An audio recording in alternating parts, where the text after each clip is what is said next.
Allumons les buzzers, d'abord de Stéphane, de Xavier, de Virginie et de Cyril. La première question vaut 1 point, vous avez l'habitude. Quel petit carré de pâtes alimentaires enfermant une farce, Cyril? Les raviolis. Oui, petit carré de pâtes alimentaires, oui, très bien. Farce de viande ou de légumes sont à l'origine une spécialité de la cuisine italienne. Cyril s'échauffe, un premier point, c'est notre double champion déjà. Pour 2 points, en 1961, quel pilote militaire et cosmonaute soviétique, Xavier? Gagarine. Ah, on est dans les airs. C'est drôle, Xavier, on parlait d'avion tout à l'heure. On est avec un pilote, un cosmonaute, vous le connaissez, soviétique, premier homme à effectuer un vol spatial, Yuri Gagarin. Xavier, 2 points. Pour 3 points, quel volcan culmine à 926 mètres sur la plus septentrionale des îles éoliennes? Quel est ce volcan? Virginie? Stromboli. C'est le fameux Stromboli, bien joué. 3.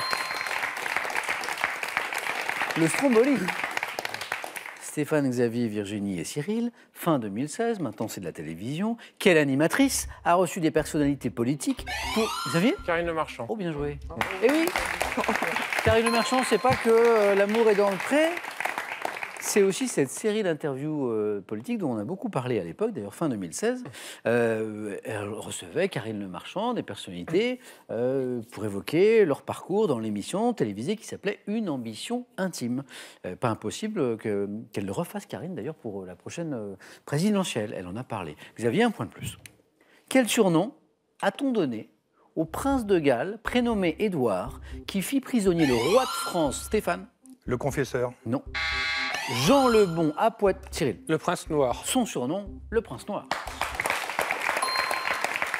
Le prince de Galles, qui fit prisonnier le roi de France Jean le Bon à Poitiers en 1356, on le surnommait le prince noir, exactement. Sur quelle toile exposée au musée d'Orsay, Gustave Caillebotte a-t-il représenté des artisans?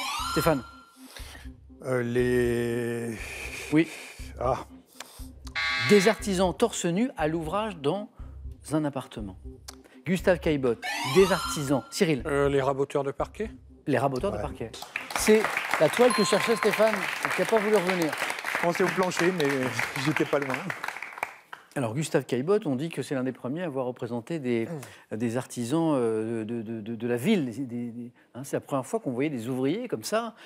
Alors, sur un appartement, quand on se penche un peu sur l'histoire du tableau, on se rend compte que l'idée lui est venue en fait en voyant des ouvriers travailler chez lui, dans son appartement. Son parquet avait gonflé, des raboteurs de parquet sont venus.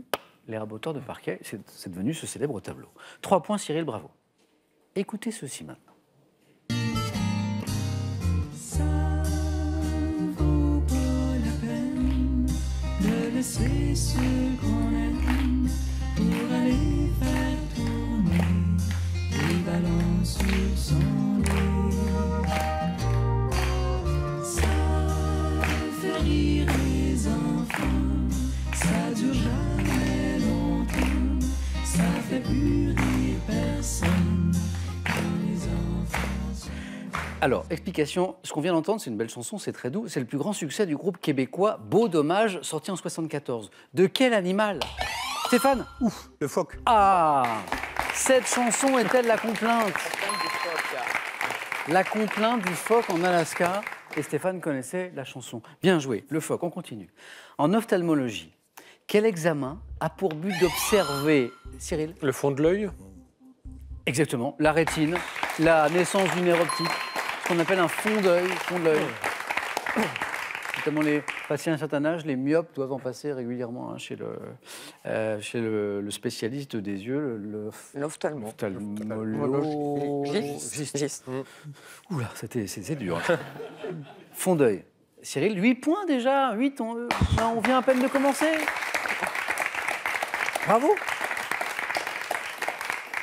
Ah, première question de sport, y a-t-il des amateurs de ce soir? En février 2020, là, en football américain, en battant les San Francisco 49ers, quelle franchise de Kansas, Cyril encore?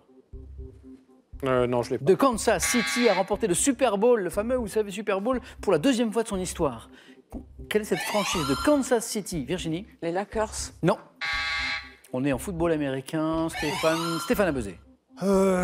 Spurs. Non, pas, non. Xavier, non. Non. Est-ce que quelqu'un connaît l'équipe qui a gagné le dernier Super Bowl? Les Chiefs. Ce sont les Chiefs de Kansas City. Alors c'est très drôle parce que le président Trump à l'époque a fait un tweet, vous savez qu'il aime beaucoup tweeter, pour féliciter l'État du Kansas pour ce Super Bowl, sauf que en fait cette équipe c'est pas du tout dans l'État du Kansas. Voilà. Ben non, il s'est trompé, même si effectivement c'est la franchise de Kansas City. Les Chiefs. Botanique.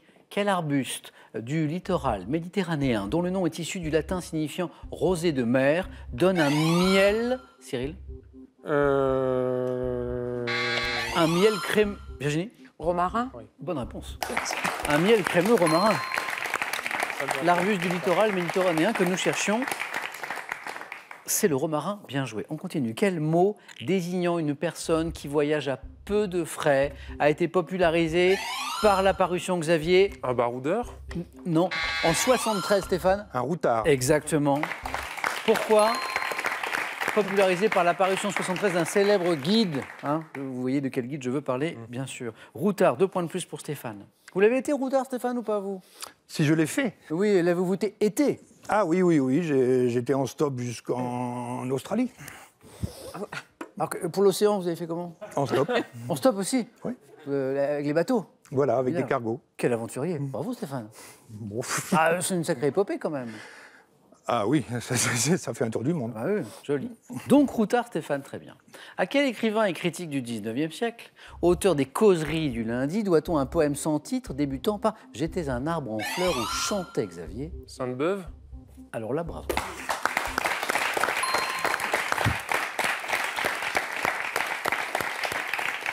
Le poème sans titre débutant par « J'étais un arbre en fleurs où chantait ma jeunesse », c'était Sainte-Beuve, Xavier. Ça méritait 3 points, ils sont pour vous. Et maintenant, regardons cette image. Quel nom porte cette partie médiévale du palais de la Cité à Paris? Xavier a été La conciergerie. très rapide et me donne la bonne réponse. Abritant 4 tours et qui doit son nom, pourquoi on l'appelle la conciergerie? À l'officier royal qui avait la charge du palais, c'est pour ça, conciergerie, bien joué. Quelle locution latine désigne une facture anticipée n'entraînant, encore Xavier? Un récépissé. Non, aucune conséquence juridique. Locution latine, Stéphane? Pro format. C'est une facture pro forma. Exactement. 2 points, Stéphane. Belle première manche qui se poursuit avec cette question de cinéma en 2015. Quel film se déroulant au Mali et mettant en scène un éleveur? Xavier encore. Timbuktu. Timbuktu, bonne réponse. Xavier, deuxième manche.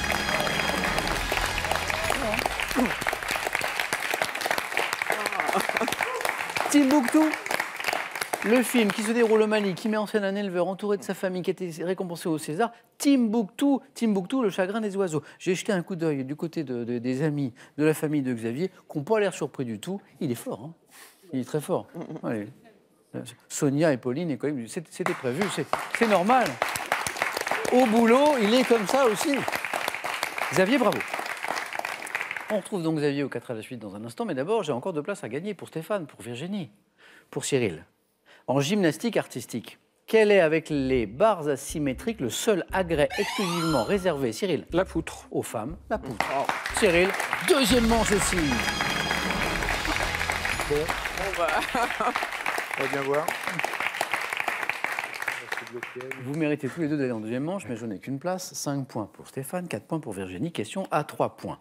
Quelle conserve en boîte d'origine américaine, faite de viande, de Stéphane? Cornet de beef. C'est ce qu'on appelle le corned beef. Et de gelée de bœuf, et familièrement appelé singe. Pourquoi on l'appelle le singe d'ailleurs, le corned beef? Pourquoi? Aucune idée. Ah, Parce que c'est pas de la bonne viande, je crois. bah oui, parce que les militaires qui recevaient ça, pour plaisanter entre eux, disaient qu'est-ce que c'est? Parce que le corned beef, c'est un peu recomposé, et pour plaisanter, ils disaient ça doit être du singe. Et voilà pourquoi. En aéronautique, quel nombre exprime le rapport de la vitesse d'un avion à celle du son dans l'atmosphère? Stéphane? Mach. Où il se déplace, le nombre de Mach. Mach 1. Exactement. Stéphane, deuxième manche. Bah tant pis. Oh la vache. Je suis triste de vous perdre. Bah oui, bah moi Virginie. aussi, je suis triste aussi. Virginie, ça a été un plaisir de jouer avec vous. D'accord. Merci. Bon retour à bonne main. Et c'est pas fini. J'ai un cadeau pour vous. Yes.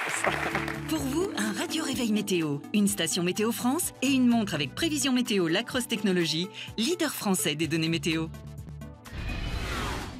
Avec ces 3 escape games, observez, fouillez et trouvez les indices afin de sortir des labyrinthes où nos scénarios vous ont plongé et résolvez chaque énigme pour trouver la sortie dans le temps imparti. Avant d'aller plus loin, cette question qui peut vous faire gagner une belle voiture et 5 000 €, la voici.